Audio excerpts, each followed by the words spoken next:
Well, hello and welcome to Gear Gyan with me, Sahil Jaktiani, where we talk about all things related to the Indian guitar gear scene. And in today's episode, we've got a Greeny from Vintage in the house, baby. The Peter Green, Gary Moore, and now Kirk Hammett model. Yes, Vintage makes them. But before we get into that, make sure you click that subscribe button and ring that bell to stay up to date with all our latest videos.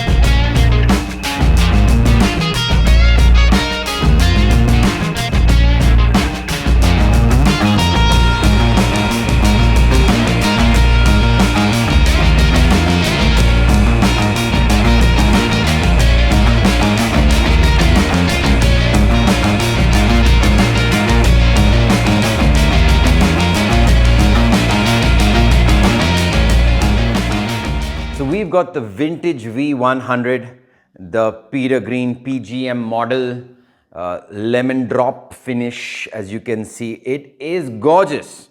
This is one of the earlier ones. I think it's made in Vietnam. You've got Grover tuners. You've got the dots for where the Grover tuners replace the Clouson tuners. So they've been very accurate in their reproduction of the original model. Of course, the neck pickup is reverse fitted to give you those fantastic out of phase options, those fatty out of phase options in the middle selector switch option. Okay, so sounds amazing. The specs are great. So let's look at all the specs.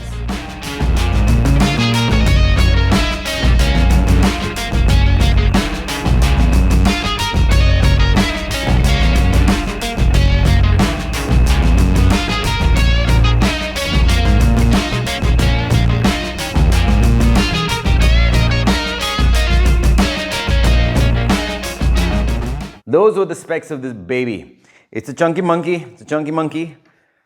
You know, almost 4 kilos. I like it. I like it. It is chunky monkey. Chunky monkey.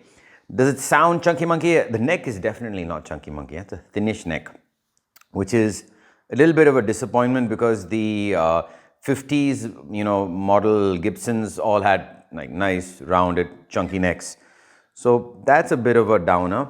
But everything else, I think it's fantastic. Okay, they've done a really good job. The mismatched, knobs, that's quite cool. Looks great. The tuners are fantastic, super responsive, plays amazing. Now, how does it sound? Let's find out. Ashwin, clean, crunch, high gain into the Pliny plugin VST from Neural DSP. Let's get to it.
So those were the sounds of this beautiful guitar. Let me know what you think in the comment section below. It's 44,400 rupees.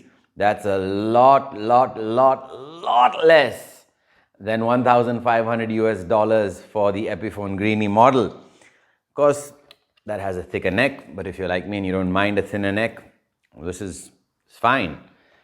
I mean, look at the relicking on this. It's so amazing. Okay, there is one downside to it. Yedu, who's, given me this guitar for a review, he's given me two more. He's given me that, and he's given me that. So we're going to get to those later also. But this guitar, what he did was, he decided I want to make it my own, so I'm going to relic the headstock a little bit. Then he realized, oh crap, what have I done? I better repair that. So he repaired it in his own way. It's kind of funky. But I think it looks great. I think it plays great. The sound of the pickups are sensational. I just love the middle sound. I think that's a real, like Kirk Hammett says, it's a Strat sound, but only thicker, nicer, more usable. I really appreciate, the way they've gone about replicating it. I think definitely the neck should have been fat if you're doing an actual replica.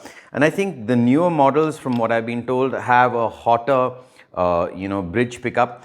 And the other thing about this is an actual maple cap. So it is bang for your buck. It's not just a veneer stuck on top and you've got this plastic binding to hide that. It's an actual maple top. So that's like really cool. Okay. And it's figured, it's beautifully carved. I mean, that is amazing. I mean, you see that only in high-end models, not at 44,000 bucks, okay? High quality bridge, high quality tailpiece from Wilkinson. Got nothing but good things to say about it. Plays great. No fret ends. So that's great. I think 44K, if you're looking for a Greeny, don't buy an Epiphone. Definitely go for this, okay? Hands down. Yes, the only thing they could have done was the neck. And I actually like the way they've, relic the neck. I've seen so many guitars where they don't relic the neck. I think even that one, there's like a lot of relicking going on, and that neck is pretty fat, but they haven't relicked that neck so much. But this one, they've gone to town with it. So, and it's very nice, relicking underneath the finish. So it's not like it's going to get worse. It's going to stay this way for a while. So I appreciate that. I think that's really nice. The finish is really thin, so you could wear it down in the future. So that might take away from, the way you want the guitar to look in terms of being exactly a replica of the original Greeny. In time, definitely, this is going to wear down because this is not your fat gloss finish or, it's very, very thin. So that's one more thing to consider. But all in all, for me, I mean, it's an absolute no-brainer, this one. 44,000 versus 1,500 for the Epiphone. Guys, just buy this. I mean, this is stupendous. And if you really, really want to have an accurate sound of the Greeny, buy this, okay? And put the Gibson Greeny pickups in, which are like $300 US, okay? More.